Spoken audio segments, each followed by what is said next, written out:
Après une joyeuse Saint-Valentin pour les plus chanceux et une autre triste pour ceux qui malheureusement se sont fait larguer par le ou la bien-aimée, quoi de mieux que de suivre l'actualité pour revenir à la réalité. Bonsoir à tous et soyez les bienvenus sur Pépé Soupe.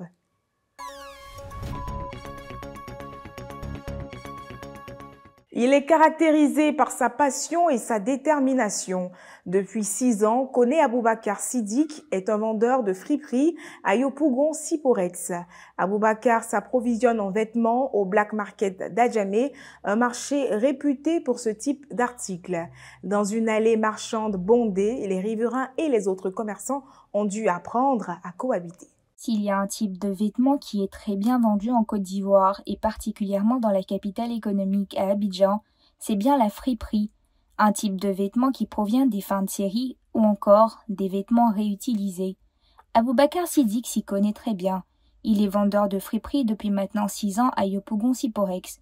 Mais la cohabitation avec les citadins n'a pas toujours été chose facile. Dans une allée marchande relativement remplie, les riverains et les autres commerçants ont dû apprendre à cultiver le vivre ensemble. Nous, là, on appelle ça Djassa. On vend les vêtements. Bon, c'est que c'est la fruiterie où on vend. Bien sûr, en tout cas, ça va aller. Dans ça, on va avoir, un jour, on va avoir un magasin. Le soir, on va progresser par les devants encore. Parce que moi, ici dedans, ça fait 6 ans. Je vends friperie. 6 ans, je vends friperie. Voilà, c'est que c'est dans ça, on fait tout dedans. C'est des blouses bien. Voilà mes magasins. C'est mon coin qui est là. Mon coin. Un peu aussi. Voilà mon coin, je vends de tout ça ici. Tout cela, c'est pour moi. Je cherche les bons clients. Aujourd'hui, nombre de personnes se plaignent des places occupées par les commerçants qui, en dehors de leur espace alloué, occupent les trottoirs et les routes. Allons-y à présent à la rencontre d'un autre entrepreneur, mais cette fois-ci dans le domaine de la coiffure. Il s'agit de John, un jeune coiffeur ghanéen installé en Côte d'Ivoire depuis plusieurs années. Autodidacte, il dit avoir obtenu ses compétences avec l'aide de Dieu. Son arme secrète pour retenir la clientèle demeure la bonne humeur et l'humour, cela indépendamment du mauvais caractère de certains clients. La Côte d'Ivoire est un pays qui est considéré comme une terre d'hospitalité du fait des nombreuses nationalités qu'elle abrite en son sein. Aujourd'hui, nous sommes allés à la rencontre de John. C'est un jeune Ghanéen qui s'est installé en Côte d'Ivoire depuis maintenant plusieurs années. Il a ouvert un salon de coiffure dans lequel il exerce lui-même en tant que coiffeur. Travail, ça me plaît. Je suis né dedans. Il n'y a pas quelqu'un qui m'a pu dire fais tant. C'est Dieu qui m'a donné comme ça. Donc, je suis fier de mon travail. C'est dans ça, il fait tout dedans. Il n'y a pas quelqu'un qui m'a pu à coiffer. C'est Dieu donné. Ça me fait, si elle m'a passé un peu plus de 10 ans, je suis dans ça. Ici, il a fait 4 ans ici. J'ai vu ici, il a fait 7 ans. Mais dans 7 salons, il a fait 4 ans. Dans 7 salons. Tout le monde. Soit fille, soit garçon, on appelle tout le monde. Ici, on ne se fâche pas ici. Si tu es fâché ou tu viens ici, tu vas oublier tout. Parce que moi-même, m'amuser avec toi, tu vas oublier tout ce qu'on appelle tes problèmes qui sont sur toi. Tu vas oublier tout.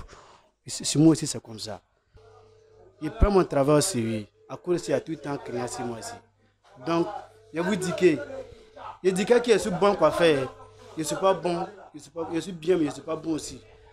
Donc, on vous laisse avec Dieu. Si tu es venu chez moi seulement, je sais que avant que tu aies quitté ici, tout ça sera bien pour toi.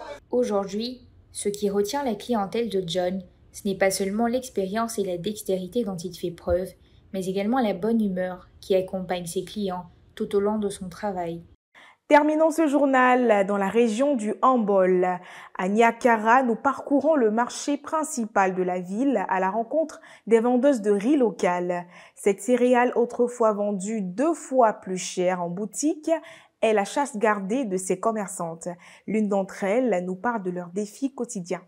Nous avons posé nos valises dans la région du Hambol, précisément à Niakara, où un problème se pose. Si auparavant le riz vendu dans les boutiques était beaucoup moins cher que celui commercialisé par les femmes dans les rues, aujourd'hui, ce n'est plus le cas. de quoi affoler la population. En tout cas, ça marchait. On achetait ça avec les gens qui faisaient ça dans les bas-fonds là. Et puis, on partait décortiquer à la machine. On venait vendre. Au début, là, ça marchait. Vraiment, la population achetait. Le prix aussi était abordable pour nous. Mais aujourd'hui, là, le riz ne marche pas. On est obligé d'ajouter certaines choses comme maïs, arachide pour vendre parce que le riz, là, ne marche pas. Ah, vous avez dit que dans les boutiques là-bas, le riz est cher. C'est pourquoi la population aussi va venir acheter avec nous, les femmes qui vendons ça à terre ici. Mais si à terre aussi est devenu plus cher que dans les boutiques, comment est-ce qu'on va vivre? En tout cas, vraiment, c'est compliqué. Notons que le riz est la première céréale consommée par la population ivoirienne, après quoi vient le maïs et le mil. Nous refermons ainsi ce chapitre de PP News. Chers internautes, ce fut un plaisir d'avoir été en votre compagnie à ce temps d'actualité. Bonne soirée à vous sur PP Soup.